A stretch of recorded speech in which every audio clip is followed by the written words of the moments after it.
The discussion we're going to listen to today is about the many aspects of the world of advertising. Taking part in the debate will be a psychologist, an art director, a sociologist, a sales manager, and a consumer. I'd like to welcome you all here today. I think we all know each other pretty well, so I can dispense with introductions. I brought you all together to discuss an advertisement for our new product. Perhaps Bill Sykes, our psychologist, would like to start the ball rolling? I've thought the problem over carefully, and I've come to the following conclusion. That sex appeal should be an important ingredient of our advertisement. Granted that at first adverts of this kind were a little crude and blatant, but now they've become refined and subtle. I object. Sex appeal is based upon the exploitation of women.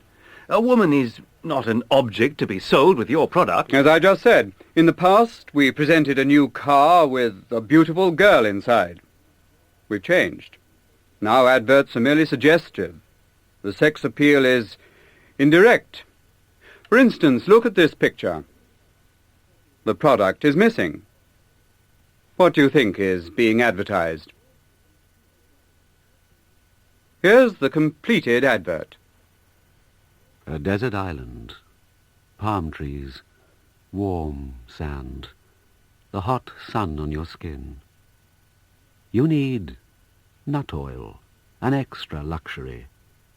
Nut oil completes your pleasure. What you say may be true, but there are other possibilities. Yes, as a matter of fact, nowadays we see less and less sex appeal and more the feeling of superiority, the wish to dominate others, be better than your neighbour. Take a look at this slide. What do you think is being advertised? Now, here's the full advert. Country house, sports car, dinner jacket. An evening of elegance and style would not be complete without your spark, gold lighter. This kind of advert plays on class differences. The snobbish feeling of superiority. Buy this, possess this object, and you will be superior. You will dominate others. Yes, but so far we have discussed only two aspects of advertising, sex appeal and the feeling of superiority. What else is there? Have we missed anything? Exactly. Haven't we neglected the cultural aspect, which is particularly useful for the export market? Take this picture, for instance. Have you got any idea what it might advertise? Here's the whole advert. It took 1,000 years to build this castle. History is written on every stone.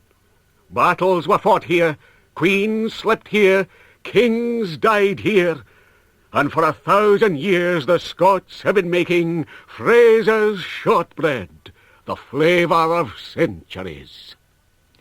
And what's your point of view on all this?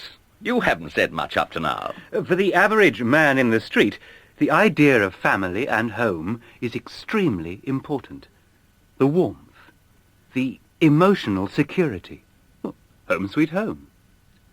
Look at this slide, for example. The united, happy family. I believe this would be the best way of selling your product.